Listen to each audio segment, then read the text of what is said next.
2014 graduation ceremony. Thank you to all the families, friends, teachers, and staff of all these wonderful graduates joining us here tonight. We all know that with all of your love and support, that these amazing young people are before us today. They have worked so very hard to reach this achievement in their lives. We're so very happy to celebrate this amazing moment with all of you. At this time, it's my pleasure to introduce the leadership around the district, and when I call your name, would you please stand to be recognized? Mrs. Sammy Shelby, Principal at Pilot Point.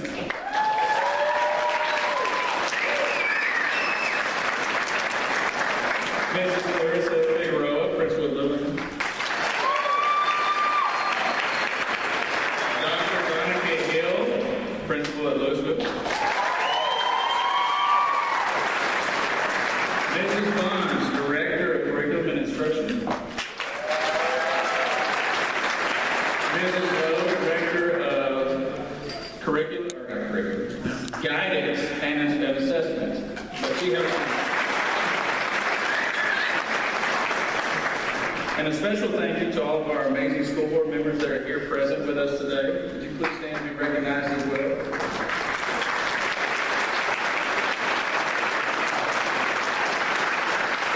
And Dr. Lisa Stanley, our amazing superintendent.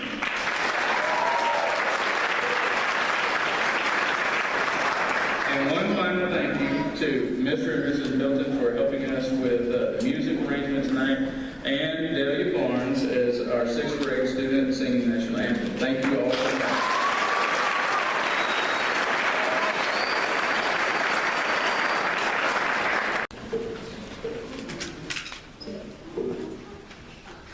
We're going to recognize the students who have been with Texas Education Centers for 4 more years. So as I call your name, you're going to come forward to receive their certificate. Catherine Anna Wells.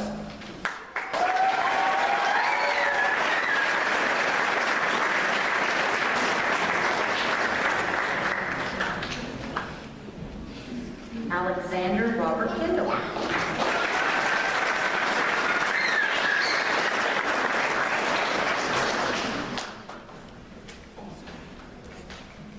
John Wolf Jr.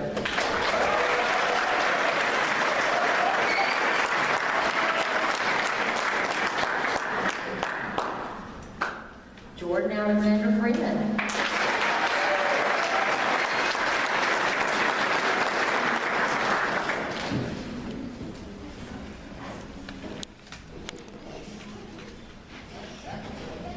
Joseph E. Martin.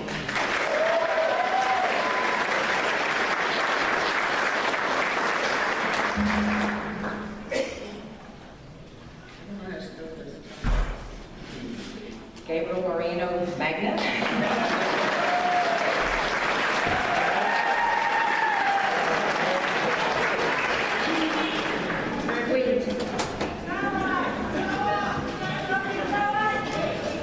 Alexis Marie Rowley.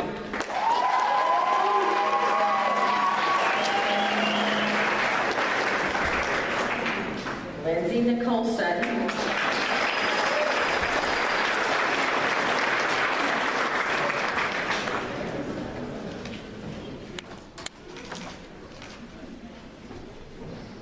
Brandon Bennett.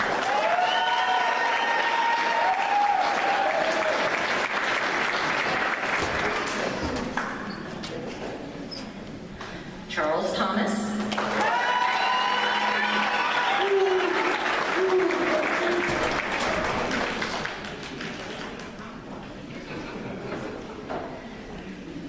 Harry Jacob Brian Hahn.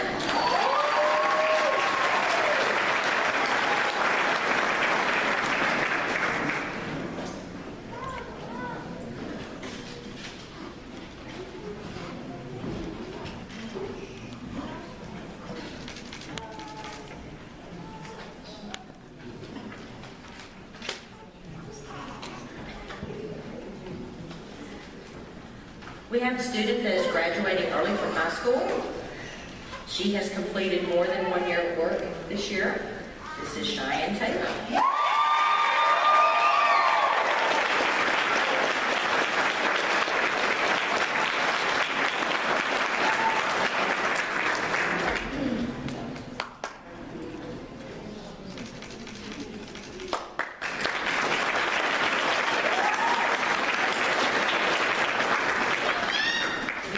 student graduating with distinguished achievement.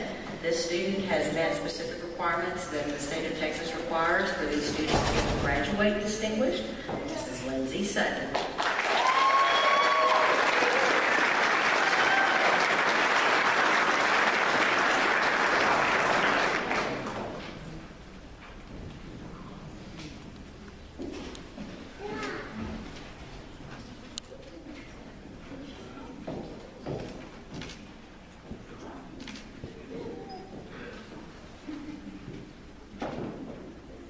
Thank you. Give them a round of applause. Okay, this year I get the honor of presenting our highest ranking graduate. This is a student that I have known for years. He's actually been a part of our school since 7th grade. He is from Louisville on campus, and he not only has the distinguishment of being the highest ranking graduate, but he has also embraced his leadership role on campus, doing everything from aiding teachers to peer tutoring, reading with young kids. He is just the epitome and the embodiment of what we expect from our students. So I am very proud to present the highest ranking graduate to, we allow it, Gabriel.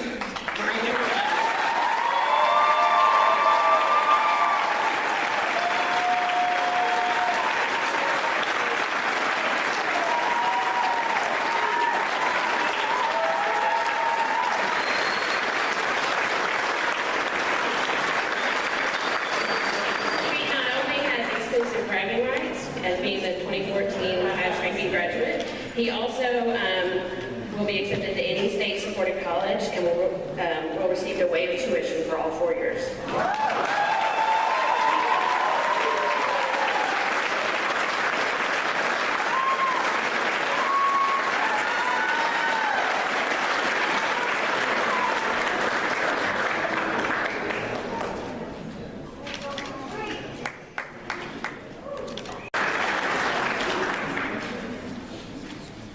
Hopefully no one noticed that my shoes are over there.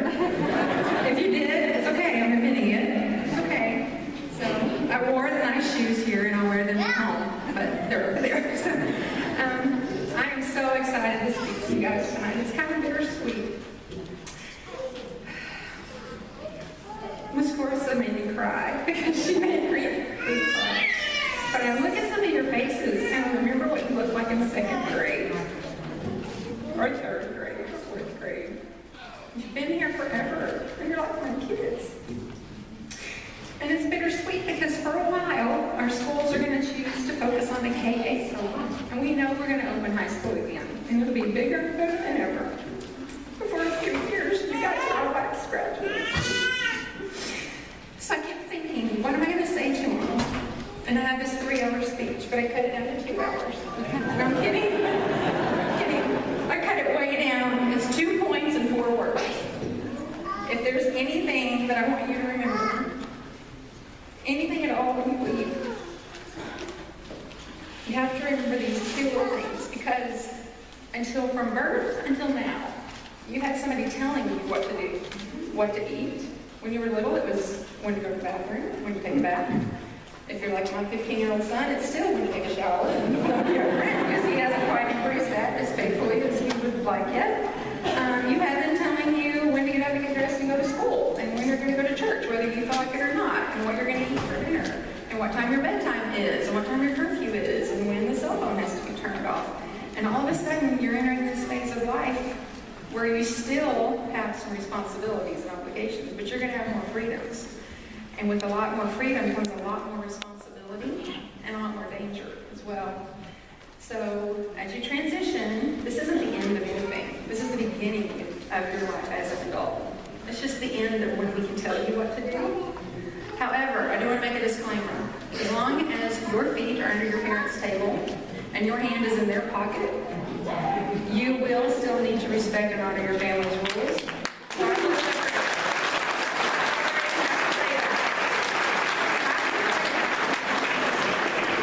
Every year, when I talk with seniors, this is our 13th graduating class, and it's my 24th year in education. I started teaching when I was 10.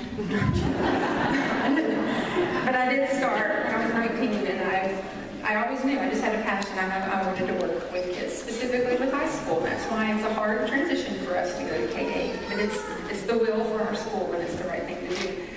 But I know that this freedom that you're going to experience is going to be enticing. But my first point, 2 words, slow down. Slow down. And not just because you have a driver's license and a car. Slow down. You got to slow down in a few things. First of all, don't forget your parents.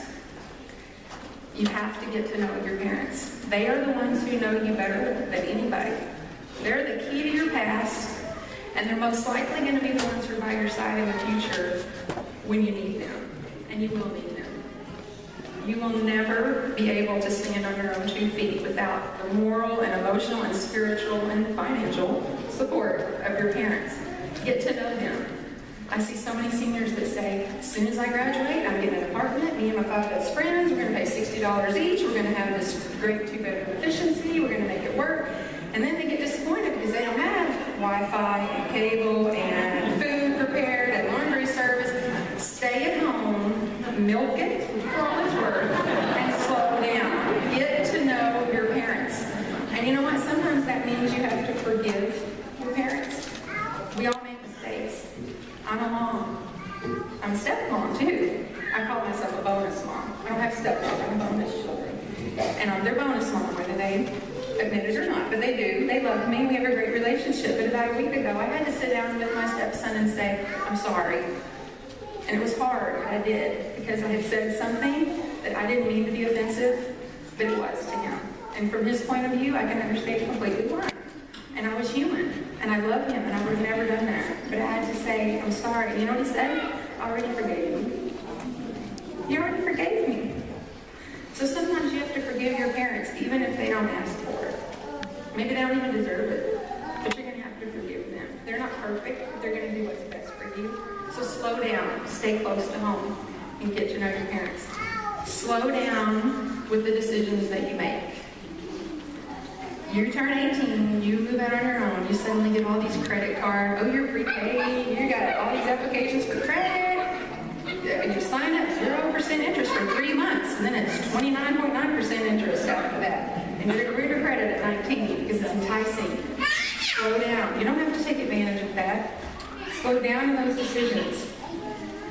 I love Dr. Phil. Don't judge me. I didn't say I love like Hillary Clinton or Oprah Winfrey. I just said I love Dr. Phil. So take it for what it's worth. But he says, when you choose your behavior, you choose the consequence.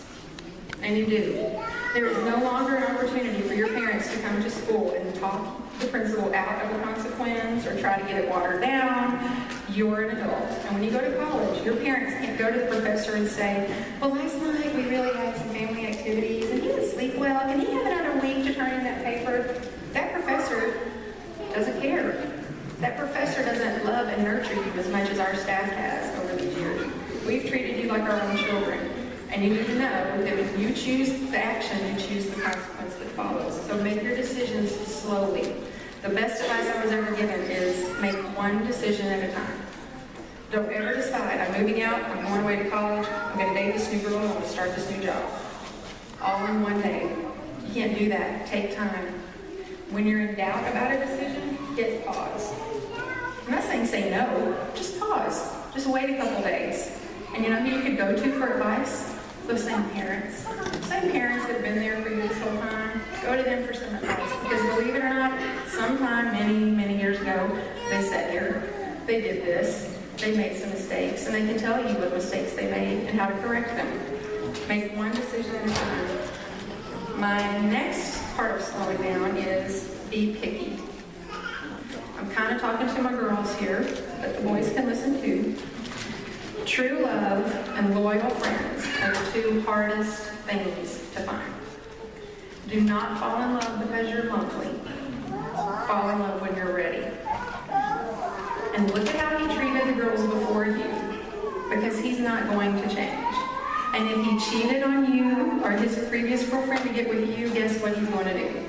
Don't be surprised when he cheats on you to get with the next one. I'm not saying miracles don't happen, people don't change, but it's rare. Pick wisely, make your choices slowly. True love and loyal friends are rare, and you'll know when you find them. in your heart, you'll just know. Slow down. Take your time on making those decisions. The last part of slowing down is don't settle. Everyone knows who Steve Jobs is, right? Never heard of him? Okay, you need to come back on Monday. We're going to have to re-enroll you in a computer technology class, entrepreneur class. He says the only way to do great work is to love what you do. If you haven't found what you love yet, keep looking. Don't settle. And with all matters of the heart, you'll know it when you find it. You may not know exactly what your career path is right now, and that's okay. Some of the most successful people I know changed majors 5 times in college before they got it right, and that's okay. You'll know it when you find it, but slow down. So what's my first word of advice? It's 2 words, pop quiz. Slow down. Point number 2, see how we know. The next point will only take an hour. Slow down, number 1. Point number 2, hurry up. Hurry up. I am not as crazy as I look. There's some things you don't have time to wait on. You have to hurry up. Here's one thing you have to hurry up. You have to decide right now what you stand for in life. You have to decide what you stand for. Remember how I told you from birth till now, we told you what kind of clothes to wear. Your parents told you when you were going to church. Your parents said, we're going to go volunteer over here. This is your curfew. You have to decide what you're going to stand for. When people hear the name J.D. White, J.D. has to decide, what do they want them to think? When they hear that name, Devon, what do they want people, what mental vision comes into your head? I hope when people hear the name Lisa Stanley, they think she's passionate about her kids at school, she's faithful to her family, and she loves God. That's really the 3 most important things to me. It's God and my family and my career. And that's really what it is, but I had to decide that. I grew up in the home of a pastor, but he couldn't force me to decide that. I had to decide. You have to decide, and you have to hurry up and decide it. Because if you don't know what you stand for now, you're going to be faced with situations where you have to make a spur-of-the-moment decision, and you're going to choose the wrong thing. You have to decide what you're going to stand for. You know, you have to stand up for what you believe, even if it means you're standing alone sometimes. You may have not been in that situation yet, but you will. At some point in your life, there'll be a situation where you find that you are the only one going to take a stand for what's right. But for every one of you that stand up alone, there are hundreds watching that stand that you took, and you're empowering them to take that stand as well. You have to decide right now what you're going to stand for. You have to decide right now what your image is going to be. I'm on a recent diet since February 1st because I'm tired of getting old and fat. I can't do anything about the old, but I can do something about the fat. So I started researching some of my favorite foods. I realized that, first of all, the Pringles company, you know, the can, everybody knows the Pringles by the can, right? They spend $120 million a year designing the can. Just the product case, not even the chips alone. $120 million deciding what the outside is going to look like. But when you research what's on the inside, 58% of those ingredients are fake. You can get the baked Pringles, but they baked the fake ingredients. So you're eating baked fat and processed ingredients. When people look at you, on the outside, you may be polished and beautiful and appear competent and poised, but if you're 58% fake on the inside, that's going to show. It's going to show. What's in the heart comes out the mouth. You can't stop it. It's going to happen. You have to determine if you're going to be real all the way through or not. My other example, some of you are way too young to know about this, but us old folks will know about this. And the Coca-Cola Company has been around 150 years. As some of you remember that in 1985 there was this major fiasco. Does anybody know what it was? New Coke. After 99 years of having successful $1 million sales with Coca-Cola, they decided, you know what? We can be more popular. We can draw in more people to like our product if we change what's been working for 99 years. We'll just change it. Listen to the dates. On April the 11th and April the 23rd, 1985, they introduced New Coke. They changed all the ingredients. They changed the inside of what was on Coke to attract more people to like them. That was April 23rd. July 11th, 79 days later, pulled them off the shelf. It was a $95 million fiasco. They changed what was on the inside of their product that had been working for 99 years, wasted a lot of money to go back to what worked. Don't let anybody let you change what's on the inside of you just to attract more people or more attention or be accepted by a different group, be a part of a different club, get accepted in a different position or another job. It's not worth it. And you know what they call Coke now? If you look on the can of Coca-Cola, it's called classic. Because there's nothing wrong with being classic. Classic doesn't mean old-fashioned. Classic means it's state-of-the-art. There's nothing better. We're not changing it. You got to be classic on the inside. And you have to decide that. If the Coca-Cola company was ignorant enough to change their classic formula that had worked for 99 years and wasted millions of dollars, at least they came back and admitted their mistake after 79 days. Sometimes you don't have that chance. Sometimes you change who you are on the inside. You make one decision you shouldn't make to attract more people or attract a different group or impress someone else. And you make a fatal decision in that process and you can't go back and undo it. Now you're in a relationship you can't get out of. You're in a position you shouldn't be in. You're in a marriage or in a pregnancy. There's something going on that maybe you can't get out of after 79 days and revert to the classic. If you're classic on the inside and what you have works at your core, don't change it. Just remember, New Coke was a joke. I'm going to be classic. You weren't even born then, but trust me, it was a nightmare. I hated it. It was awful. The president of Coca-Cola had 100,000 death threats during the 79 days. People like Coke the way it was. They like you the way you are. You are enough inside what you are right now. You don't need to change a thing. And I briefly want to touch what I touched on a little bit before. You have to hurry up and forgive people who hurt you in the past. This is kind of how I look at this. I've had some people that have hurt me. Even recently I've been through some hurt. But I figured kind of inside myself I have this pretend emotional bank. And I pour into it every day by being kind and generous and loving and supportive and faithful to my job and faithful to my family and faithful to God. And I pour in and I pour in and I keep depositing this emotional bank. But every day that I wake up and I'm bitter and angry and I'm holding on to some resentment with someone, they get to draw out of that emotional bank and they rob me of my happiness. And I will not let anybody bankrupt me anymore. You don't forgive people because they deserve it. You forgive them so that you're free to not focus on that anymore. And you can find true happiness when you forgive. People don't ask for forgiveness. They deserve it anyway. So that you're free from it. And they don't draw from that emotional bank. A very wise woman passed away yesterday, Maya Angelou. Many people don't know that at the age of 7, she was raped by her mother's boyfriend. She chose not to speak. She had selective mutism for 2 years, did not speak till she was 9. Her school teacher said that she was retarded, and I hate that word. That's what they labeled her. She finally sought counseling when she got out of that environment and chose to forgive this evil man. Does it mean that he doesn't have to suffer the consequences for what he did? Absolutely not. He chose that behavior. He chooses the consequence. But she forgave him. And she moved on and has affected millions with her teaching and with the life that she lived. And when she passed away yesterday, millions of people were mourning because she was a great influence. Who would have known at 7 years old when she was raped that she could have overcome that? And the only way she did is because she forgave. You have to hurry up and do that. So my 2 words of advice for you. Number 1, slow down. Number 2, hurry up. Now, usually at the end of graduation, I'll come up with some witty little skit. I've even had the whole staff sing with us before. I think we sang This Little Light of Mine at one point. I've had a puppet show. We've had PowerPoint with Dr. Seuss. But this year, if we can get through without crying, Mr. Milton and I have kind of rewritten a special song for our last graduating group.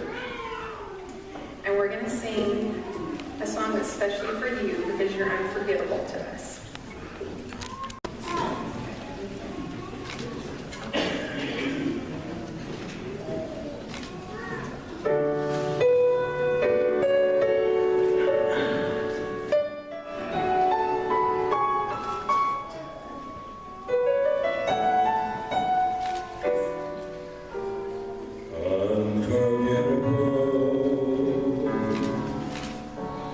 That's what you are.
And now for the moment you've been waiting for. It is indeed my pleasure to present to you the candidates for the class of 2014.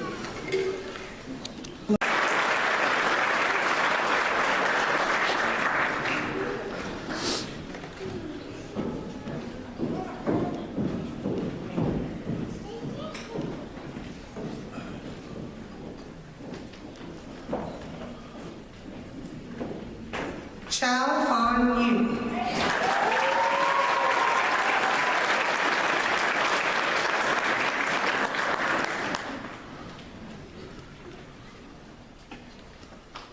Yu. Devin Dupree Anderson.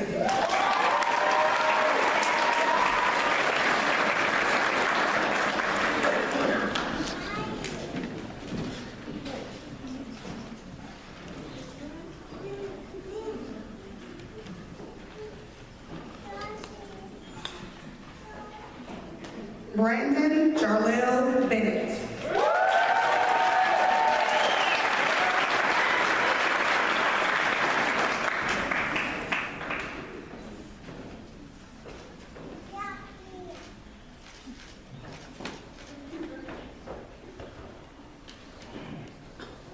Mason Luke Blaylock.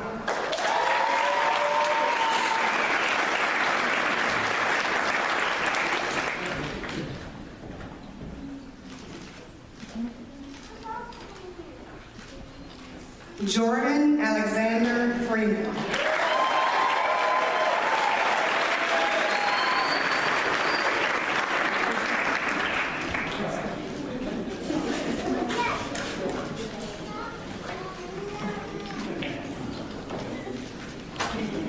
Kevin Patrick Gallagher.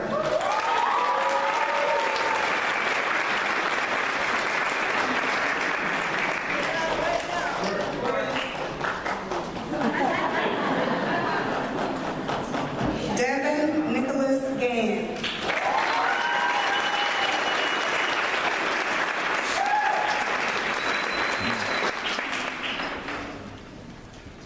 Perry Jacob Brian Hahn.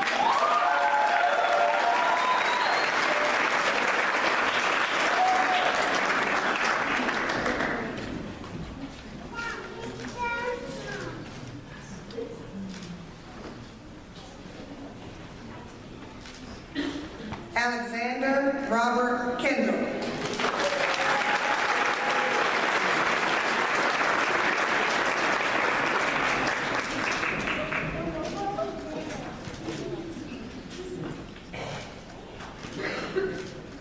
Antoine Jarrell Nance II.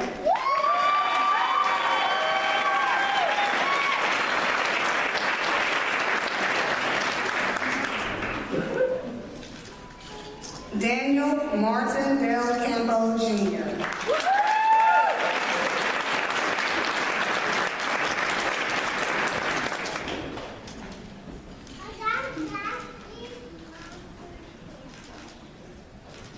Ashley Nicole McKnight.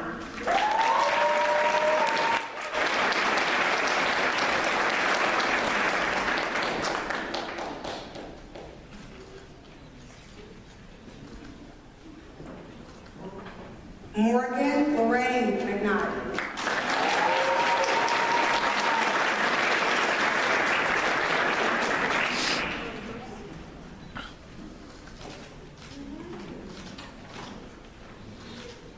Zachary Taylor Miller.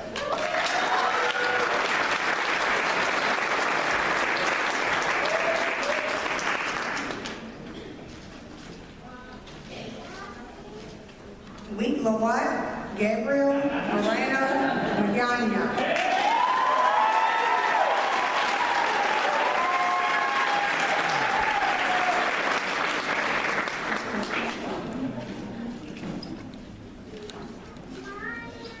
Samantha Marie Ortega.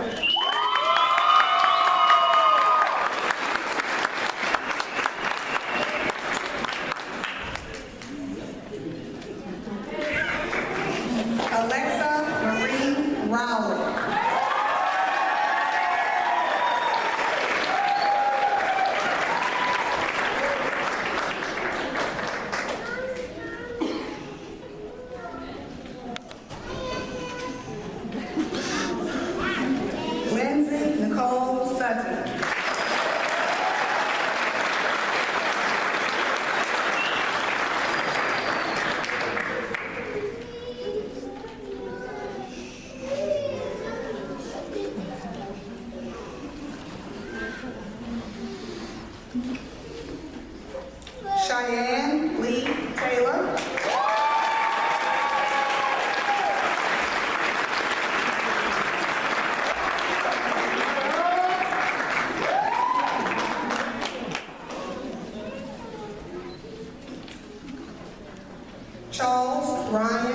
Thomas.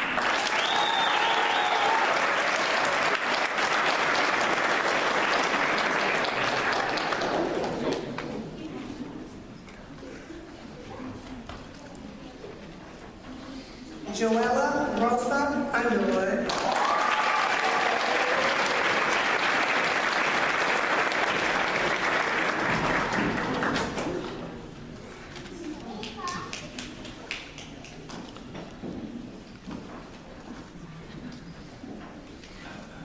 Catherine Anna Wells.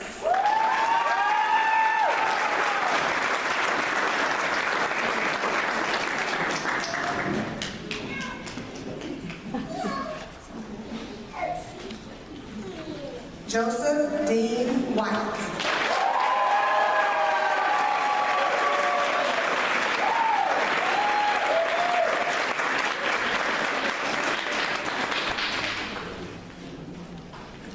John Wayne Wolf Jr.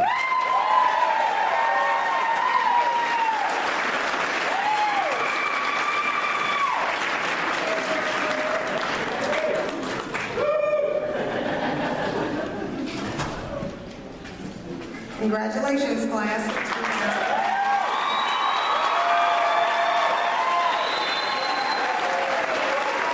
We have the privilege this year of having several seniors ask to lead the student-led prayer. You know that recent legislation requires that students can ask to pray, but we can't offer prayer anymore as an invocation. And I'm so proud to have a group of seniors that were so willing to do that and asked. And we chose to let the senior who had been enrolled with us the longest, because we feel like he deserved that privilege. So please stand with us as Perry Hahn leads us in our benediction, and remain standing for the recessional as our graduates march out. So Perry.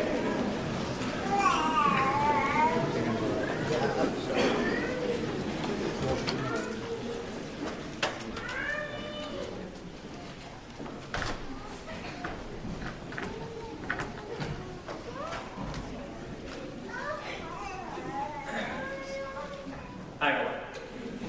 I just want to start by before I do just say thank you to Dr. Stanley and to the staff for allowing me to be the one to do this. So, if you all bow your heads with me.